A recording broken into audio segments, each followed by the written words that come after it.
Hey guys, so I'm just going to do a really quick video to give you some tips and tricks for doing your brows. This is our brow palette, so I'm going to use it as kind of a guide just to show you some of the things that I'm talking about. So first I'm going to talk about brow shape, okay? And as a general rule of thumb, you're going to want your brow to start straight up from your nose. If you go straight up through right here and up, that's where your brow should start, okay? And then for the arch of your eyebrow, you want to go just to the right of your pupil, okay? And that's where your arch should try and hit. Then lastly, if you take something and go off the end of your nose to the end of your eye, that is where your eyebrow should end, okay? And those are general guidelines. Sometimes you're going to have to actually just go with what your body decides that your brows grow, but try and use those as a little bit of a guide.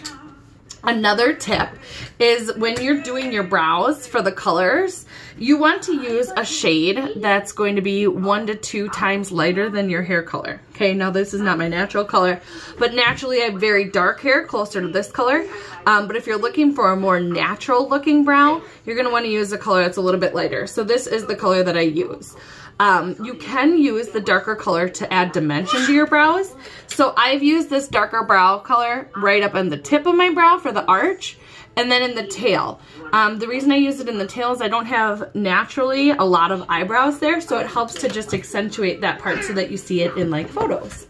Another tip for you guys is if you have trouble with shaping your brows, you can use a stencil. Now this one would not be my eyebrow shape, okay, but you can take a stencil like this. We'll hold it upside down. Nope, there so you can see. Okay, hold it on your brow and fill it in, and you can use that as a guide for where to pluck, okay?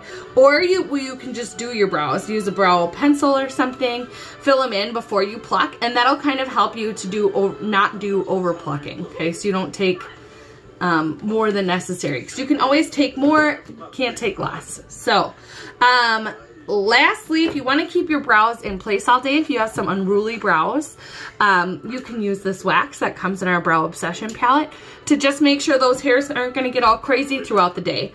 Or if you have the opposite problem, we have a lash serum that you can use on your brows as well. So I'll take this lash serum and put it into where I have some gaps in my brows to help the hair grow there. So that is all today. That's just my quick little video. If you want some more detail about any brow related questions, feel free to shoot me a message. I would love to help you out. Thanks.